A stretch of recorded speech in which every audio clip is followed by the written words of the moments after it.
வணக்கம் மக்களே. என்னது 3 லட்ச ரூபா ஃப்ரீயா கிடைக்க போதா? ஆமாங்க. நம்ம முதலமைச்சரோட பெண் குழந்தை பாதுகாப்பு திட்டத்தோட நியூ அப்டேட்ஸ் வந்திருக்குங்க. ஸோ இதை பார்க்கறதுக்கு முன்னாடி யாரெல்லாம் என்னோட சேனலை சப்ஸ்கிரைப் பண்ணாமல் இருக்கீங்களோ அவங்க எல்லாரும் என்ன பண்ணிக்கோங்க அப்படின்னா சப்ஸ்கிரைப் பண்ணிக்கோங்க. ஸோ சப்ஸ்கிரைப் பண்ணால் மட்டும்தான் என்னோட அப்டேட்ஸ் எல்லாமே கண்டினியூஸாக உங்களுக்கு கிடைச்சிட்டே இருக்கும். இப்போ என்னது அப்படின்னா, ஒரு குடும்பத்தில் ஒரு பெண் குழந்தை இருக்காங்க அப்படின்னா அவங்களுக்கு 50,000 ரூபாயும், 2 பெண் குழந்தை இருக்காங்க அப்படின்னா ஒரு பெண் குழந்தைக்கு தலா 25,000 வீதம், 2 பெண் குழந்தைக்கு 50,000 ரூபாய் என்ன பண்ணாங்க அப்படின்னா நம்ம கவர்மெண்ட் கொடுக்குறாங்க. ஸோ இதை கொடுக்கறதுக்கு நீங்கள் பக்கத்தில் இருக்கிற இ சேவை மையம் இல்லை போய் என்ன பண்ணுங்க அப்படின்னா போய் அப்ளை பண்ணுங்க. இதை அப்ளை பண்ணுறதுக்கு முன்னாடி என்னென்ன சான்றுகள் வேணும், என்னென்ன ப்ரூஃப் வேணும், என்ன நிபந்தனைகள்லாம் இருக்குது அப்படிங்கிறத நான் சொல்ல போகிறேன். ஸோ என்னோட வீடியோ ஸ்கிப் பண்ணாமல் முழுமையாக பார்த்தா தான் உங்களுக்கு என்னென்னா என்னென்ன ப்ரூஃப் வேணும் அப்படிங்கிறத உங்களுக்கு ஃபுல்லாக அண்டர்ஸ்டாண்ட் பண்ணிக்க முடியும். வாங்க பார்க்கலாம். இப்போ ஒரு குழந்தைக்கு, இப்போ ஒரு பெண் குழந்தை உங்கள்கிட்ட இருக்குது அப்படின்னா 50,000 ரூபாய் அந்த குழந்தையோட பேரில் போட்டு டெபாசிட் பண்ணி வச்சுருவாங்க. 2 பெண் குழந்தையாக இருந்துச்சுன்னா 25,000 ரூபாய் போட்டு பேங்க்கில் டெபாசிட் பண்ணி வச்சு அதுக்குடைய ரசீதை உங்கள்கிட்ட கையில் கொடுத்துருவாங்க. கொடுத்துட்டு அந்த பெண் குழந்தைக்கு எப்போ 18 வயசு ஆகுதோ அப்போ ஒரு பெண் குழந்தையாக இருந்தால் உங்கள் கையில் 3 லட்சமாக கிடைக்கும்.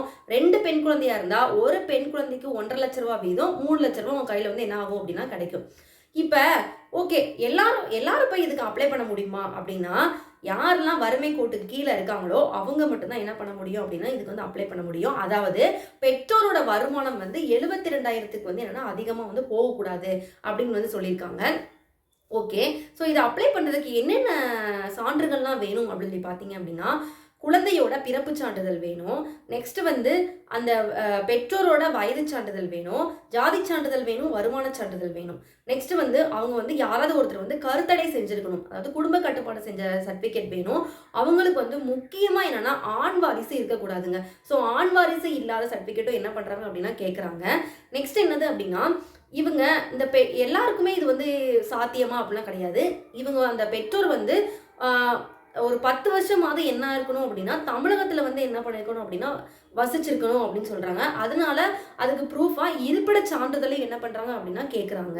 நெக்ஸ்ட் என்னன்னு பார்த்தீங்கன்னா, இப்போ டெபாசிட் பண்ணி ஒரு 6 வருஷத்துக்கு அப்புறம் வருஷம் ஒரு 1,800 ரூபாய் உங்களுக்கு என்னவா கொடுக்குறாங்க அப்படின்னா ஊக்கத்தொகையாக வேற என்ன பண்ணுறாங்க அப்படின்னா கொடுக்குறாங்க. இது மட்டும் இல்லாமல் இது முக்கியமான பாயிண்டே என்னது அப்படின்னா, அந்த குழந்தை 10ஆம் வகுப்பு தேர்ச்சி பெற்றிருந்தால் மட்டும்தான் இந்த தொகை என்ன ஆகும் அப்படின்னா உங்கள் கைக்கு கிடைக்கும். இல்லைனா என்ன ஆகாது அப்படின்னா கிடைக்காது. ஏன்னா உதவி தொகையை பெறுவதற்கு அந்த குழந்தையோட 10th மார்க் ஷீட் ரொம்ப இம்பார்ட்டன்ட் அப்படின்னும் என்ன பண்ணியிருக்காங்க அப்படின்னா சொல்லியிருக்காங்க. ஸோ இதுதான் என்னது அப்படின்னா இந்த முதலமைச்சரோட பெண் குழந்தை பாதுகாப்பு திட்டத்துக்கான அப்டேட்ஸு. ஸோ நீங்களும் என்ன பண்ணுங்க அப்படின்னா டைம் வேஸ்ட் பண்ணாமல் பக்கத்தில் இருக்கக்கூடிய இ சேவை மையங்கள் அங்கே போய் என்ன பண்ணுங்க அப்படின்னா அப்ளை பண்ணுங்க.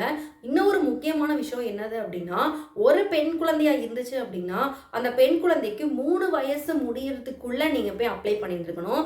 2 பெண் குழந்தையாக இருந்துச்சு அப்படின்னா 2வது பெண் குழந்தைக்கு 3 வயசு முடியறதுக்குள்ளே நீங்கள் என்ன பண்ணிருக்கணும் அப்படின்னா போய் அப்ளை பண்ணிட்டு